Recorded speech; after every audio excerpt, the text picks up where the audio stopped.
Dad!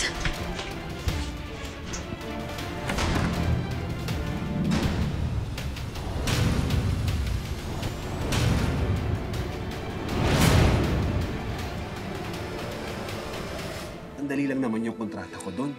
2 taon lang yun, mabilis lang yun. Pag nakaipon ako, uuwi ako agad. Hindi na tayo magkakahiwalay, ha? Pangako yan. Papakabait ka, ha? Palagi mong dadalhin tong inhaler. Pag hinihiga ka, magpapahinga ka, ha? Para hindi lumala yung sakit mo sa puso, ha? Ikaw, Andeng, kumusta ka na? Good girl po ako. Hindi po kami tumatakbo ni Mayet. Hello, Andeng, anak. Kamusta ka na? Sabi po ng doktor, bawal pa raw po akong tumawa. Oo, kaya huwag ka munang manonood doon nakakatawa, ha? Andeng, anak. Huwag mo ako matawag-tawag na Andeng. Anong ginagawa niyo dito? Andeng, sandali lang. Papaliwanag ako. Ano papaliwanag niyo? Kung paano niyo kami iniwan for 18 years? Kung bakit ka nandito ulit? Ano ginagawa niyo dito sa bahay namin? Ate, huwag ka naman ganyan kay tatay. Hindi niya naman ginustong pumunta dito. Ikaw, ginusto mo. O kasi ikaw ang nagdala sa kanila dito eh. Ang tigas ng ulo mo.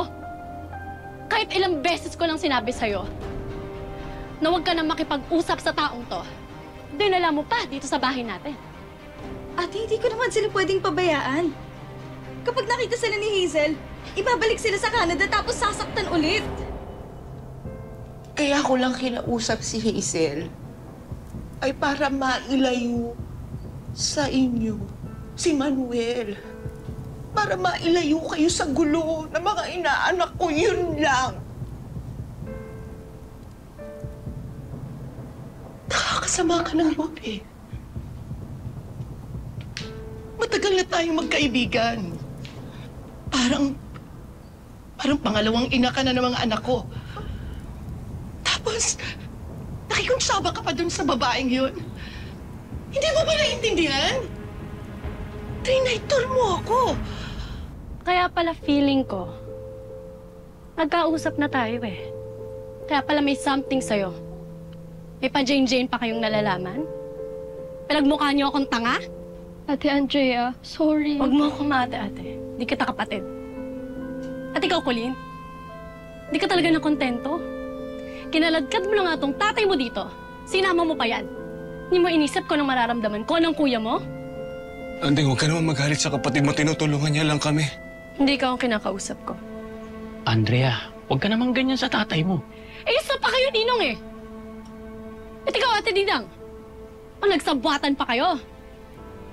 Walang nagsabi sa akin na may gantong nangyayari. O kailan pa sila nandito?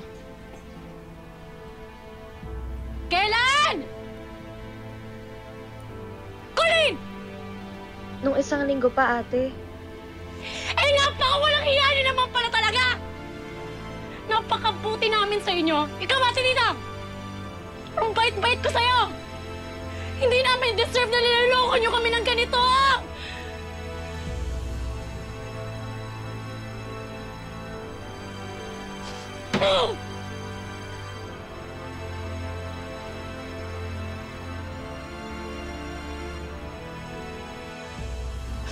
Pelma, akala mo ba hindi ko pinag-isipang mabuti?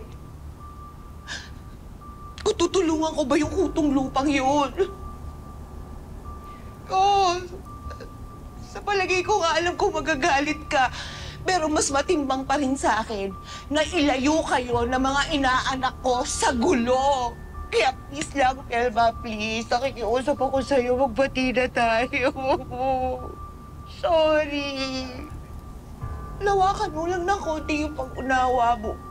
Nakikiusap ako.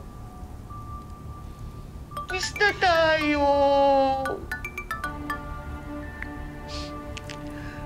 Hello, Colleen. Nay, alam na ni ate yung totoo. O sige! Magsumbong ka kay nanay para magkaharap-harap na tayo dito!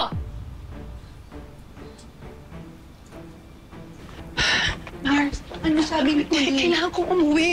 Kailangan kong umuwi. Kailangan ko umuwi. Bakit ho?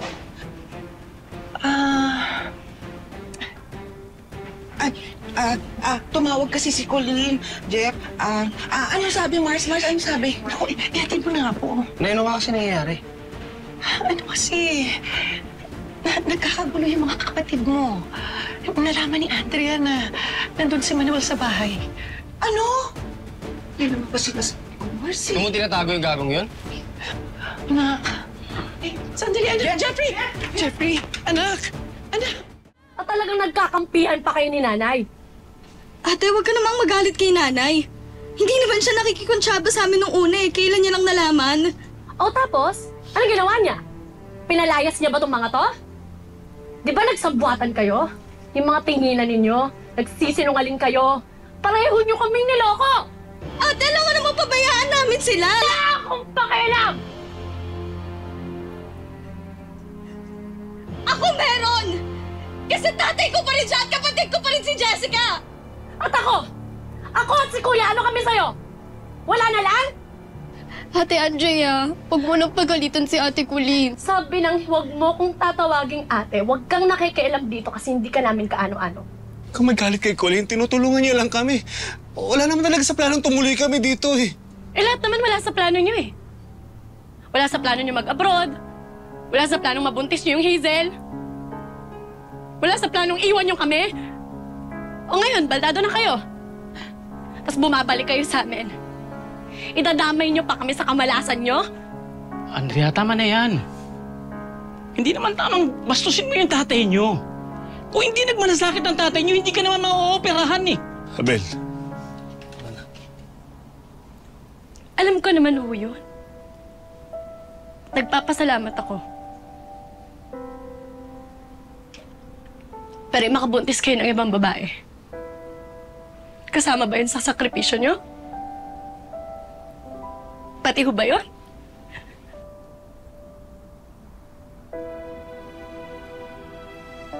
Ang dali sa inyo magsalita eh. Andre. Ang dali sa inyo makialam. Kasi hindi niyo alam kung anong pinagdaanan namin. Kung paano naghirap si nanay. Kung paano kami nagtulungan ni Kuya Jeffrey kasi hindi kaya ni nanay mag-isa eh. Bakit hindi niya kaya? Kasi iniwan siya ng asawa niya. Mag-isa lang siya. Lahat yun nakita namin. Lahat yun nakita ko.